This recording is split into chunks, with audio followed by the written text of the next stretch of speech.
Hey everybody, and welcome back to another episode of Small Town Music. So today I am talking about full force going all in on spring concert prep.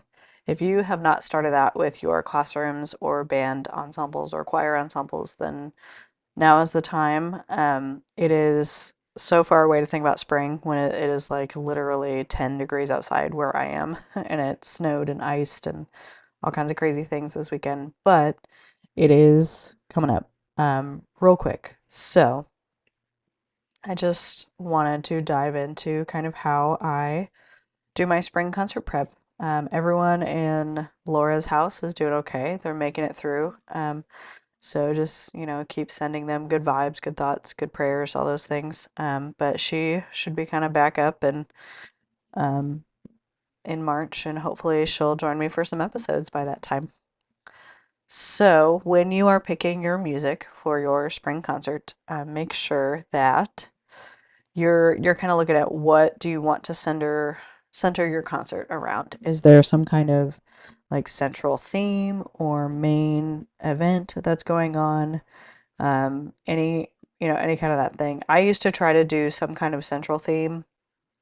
I would kind of pick the music and try to figure out a way to make it like a theme, like night at the movies or concert classics or music all about dancing or something.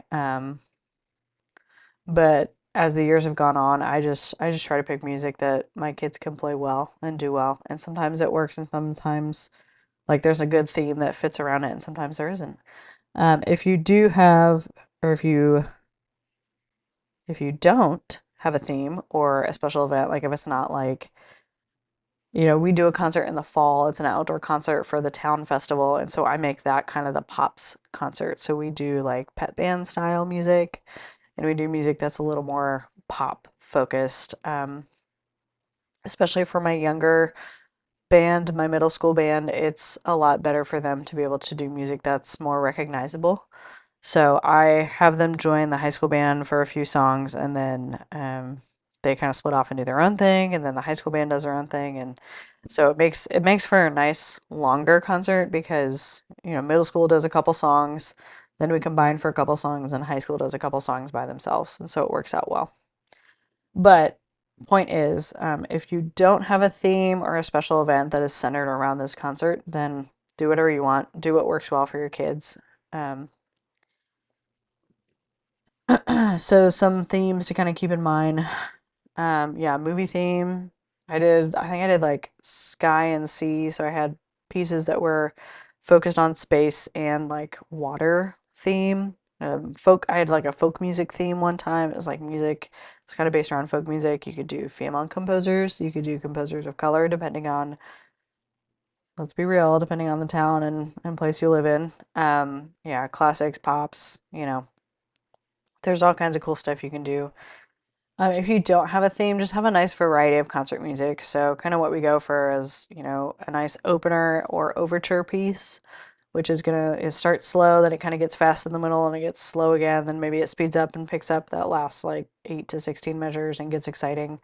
So, kind of an overture type piece, a slow piece in the middle, a march somewhere in there, a pops piece, a piece that challenges your percussion, which is kind of how I structure when we're thinking about music for Greene County Band Day. That's kind of how I structure that music. But it's a good way to structure your concert. Because I have beginning band, seventh and eighth grade band, and then high school band. So we have three separate bands in one concert. I'll do at least three pieces per band, if not maybe four, especially if I do some combining pieces. And then we have a tradition that we play our school's alma mater for the very end of the concert. So that's kind of nice. Checking to make sure my camera is still recording. So when I'm preparing for a concert, I do try to put in one or two challenging pieces that is going to push the kids, and then one or two pieces that are guaranteed to sound pretty good. That the kids are gonna, number one, they're gonna enjoy. They're just fun in general. But number two, they're also just that the piece is gonna work and do well. So then you don't have to pull your hair out when it's like a week before the concert and the music is not musicking the way that you want it to. Sometimes I have the kids help me decide music. If I'm kind of stuck, I'll pick, if I'm able to purchase music and we have the budget and the funds to be able to buy new music, I will pick two or three um, off of music publishing website. I've used JW Pepper, but I'm not a huge fan of JW Pepper right now. I feel like a lot of their stuff is slow to come in and it's just there's a lot of stuff that's not available or that's like on back order and it's taking way too long to get sent to us and it's really frustrating. But we can go over some different publishing websites at a different episode. But I will find some recordings either on the JW Pepper website or on YouTube and kind of give the kids options where like all three of them I think would be good, but I'm gonna let the kids have some say um, in what they want to do. So that's always fun because then they feel like it's their choice when it's not, but it's good to make them feel like they do have freedom and choice and all those things. When you're preparing for a concert, the springtime, at least in my situation, it can be a little hectic. We have a ton of basketball games right now, and basketball will start to wind down. But my high school, we have our county festival coming up. We've just finished solo and ensemble and all of that stuff. A lot of people are also preparing for a concert band contest, usually in April, March for middle school, April for high school. So how do you prepare a whole concert just for your band in the spring, at the end of the year, while also doing, these 15 other major performances and things? Most kids are not going to practice on their own. But it is easy to kind of forget about putting in the time for your spring concert because in February it is super far away, and in my mind, it is the last thing. I'm not thinking about May at all, but as a band director, I think as a teacher in general, like if you're not a band director or music teacher, you need to be thinking along the lines of what are we doing in May? What's our big things coming up? So I would always choose one or two of my contest pieces to play at my spring concert. At least one. I would also make one or two, like we do our county festival. I would make sure that some of those were contest pieces. Like usually the march and the overture, I would make the contest piece, and the slow one I would choose from our library. And then I would pick one or two of those from our county festival and do at our spring concert and kind of bring them back a little bit. So then you're not having to prepare like 17 different concert pieces in 4 months, but you're doing like we do five or six for the county festival, and then maybe you're adding a new one on for contest, and then maybe you're adding one or two on for concert in the spring. So you're doing more like eight, hopefully. Try to have your music picked early and give it to the kids. Even if they're not all going to practice, there's probably at least a handful of kids, hopefully, in your ensemble that will maybe take the time. Even if they're not practicing it, they at least can look at it every once in a while. Or you can remind them, like, hey, today, if you're out for a doctor's appointment, like, you need to work on specifically these pieces and kind of tailor some assignments to that. But the earlier you at least introduce it to them, the better you can prepare and the more familiar the kids can be with it. They can at least like know the title and you've maybe played it once or twice before, you start kind of hitting the ground and hitting that piece hard. Um, and maybe they have pulled it out and practiced it. That's the goal. So planning your practice time. I went to a really interesting session at Midwest about this, about someone who was able to essentially they had an outside of school band program that met for like an hour and a half once a week. And so she had to be able to put on concerts with an hour and a half practice time once a week. And so as a band director, you know that would be not an ideal situation, but for a lot of us it is. And I I will try to put her name in the show notes. I don't want to give it to you incorrectly. And I know she has a website, but she had a lot of good resources. But she did some really interesting things to kind of schedule out and prepare her pieces. And she essentially had kind of a math problem breakdown about how she would do each piece. And it was based on like the length of a piece of music is probably going to determine how difficult it is. The longer, like, performance time minutes wise, if you have a 4 minute piece versus a 2 minute piece, the 4 minute piece is going to be a little trickier to prepare. One, it's longer, and two, it's typically pieces that are longer are just harder. And so then you like multiply it by the number of days, and then you get a percentage point, and so then like that's how much you're supposed to practice. I have done that at least once, and I think that's very useful and helpful. Um, but I will say that's a lot to do for every single piece of music. For me personally, if it works for you, great. Run and do what works for you. For me, I think about the hardest pieces for my students, and at this point, I kind of know, and especially if we've sight read them and kind of run them through a couple times, I know like okay, Celestial Rise by Randall Stanridge is fantastic, but it's a little trickier because we also have to time it with a like backing track. And then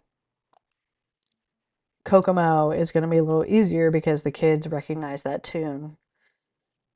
So I kind of take the hardest pieces.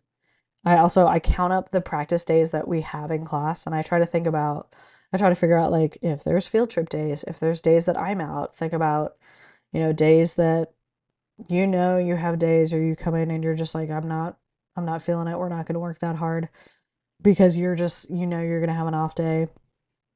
Kind of try to practice or think about all of the days that you actually have to put towards this piece of music. Um, and tally up the amount of time you actually have and kind of think about breaking those days down into, I want to spend X amount of time on each piece, and I know that this piece is going to take more than this piece, which this piece is pretty easy, but we still need to work on it at least once a week. So I need to, and so just kind of having that plan in place already, especially when you're in a situation like you have festival and contest and concert and solo and ensemble and basketball and and there's so many things being thrown at you, and that gives you a clear understanding. I also sometimes I'll work backwards in my plan book where I'll look at the day of the concert. Like, okay, if that's the day that we're going to run the concert pieces. Okay, and before that, I want to make sure we do a run at least this many times. I generally try to do a run on Fridays. We have short classes on Friday because we have early dismissal, so that's the day that I usually try to do a concert run. But it can be helpful to do it on a different day because you have more class time to be able to stop and work.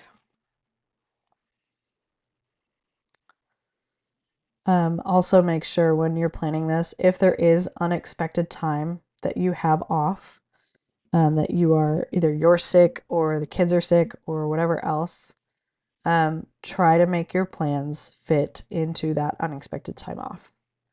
If you're prepared too early, I don't know how many of us would be in that situation, but maybe you got really nervous about your music and you programmed pieces that your kids just figured out really easily. And that's fantastic. I haven't really been in that situation, but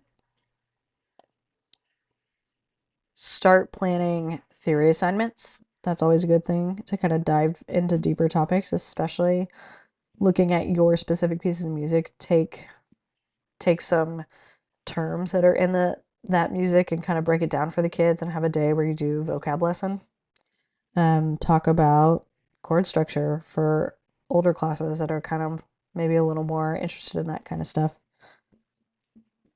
You can always take your music and perform for other classes. You can do some like listening and performing assignments. Especially this could be good for if you have unexpected time that you have to be away from school.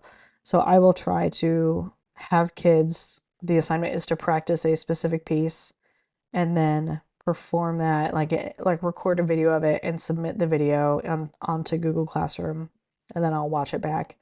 And even if um you're not fully grading that performance, then having those kids kind of perform that in a way that they are doing it in like almost a testing situation can just put the pressure on a little bit, and it makes them focus in, especially on that day. Most kids I have seen are able to kind of focus in and do that. But of course there are the kids that are, no matter what you do, they are just not gonna practice, not gonna do that. Record and then listen back to your performances in class, even if it's just on your phone. That's a really great way to get kids involved in the process. I know before I've done, especially before contest, you can get permission from maybe your state music organization, or if you just kind of make your own score sheet, but print off the score sheet, the judges sheet, and give it to the students in class, and then have them listen to their performance like they were a judge. And I think that's a really helpful technique for kids to be able to put themselves in that mindset, because it's when you're playing that piece of music, you are not really aware of like what you're doing. And it, like, yeah, that was pretty good. I don't think we missed that many notes. I think we were pretty in tune, but you listen to it back, and especially for you as a conductor, it's really helpful and eye-opening to just like, whoa, this is not as good as I thought it was. Like, here's a list of things we need to work on. You could also have the kids do a deep dive on the history, or history of the piece or the composer. That could be an interesting day. Like, yeah, we're ready super early and I need to stretch this out a little bit. And so have the kids kind of look into who is your composer. Maybe there's some really interesting, neat things about that composer. Is the piece of music based on another classical piece of music? Like, is it based off Beethoven or Bach or, something along those lines? So what kind of other things can you look at doing? So for my elementary teachers out there, I just wanted to throw in, finding a theme can be hard, especially finding themes that aren't super cheesy for elementary kids. I have done a jazz theme. We had, I forget the full title of the show, but it was some kind of jazz theme can elementary music program. We did like a rock and roll theme one. We've done Disney a couple times throughout the years. We've done like singing and dancing through the decades. Um, Spring show, it's a lot more open. Can shows are okay. Like, that's an okay thing to do. Listen to the music and think about it before you kind of read through the script. Try to find like YouTube performances from other schools that have done it before, just to see if like, is this something that you can deal with for a few months? And if you can, go for it. But if you're doing an elementary concert in April or May, start practicing now with your classes, especially if you see those classes once a week. Now is the time to really get into that. So thank you so much for listening. We're making it through the winter time. I know for me, it's getting lighter a little bit every day. The weather is very cold right now, but hopefully, we're, kind of going towards the end of that, knock on wood. But thank you so much for all of you listening. Please like, subscribe, rate, review. Um, Send me an email, smalltownmusicpodcast@gmail.com. We're on TikTok, Small Town Music Podcast, on YouTube, Small Town Music 21, on Instagram, small dot town music, Patreon, Small Town Music, if you want to donate to our show to help us get some better equipment, maybe a nice backdrop. If you send us an email, we would love to send you like a mug or a t-shirt or something. So please let us know you're listening. Bye.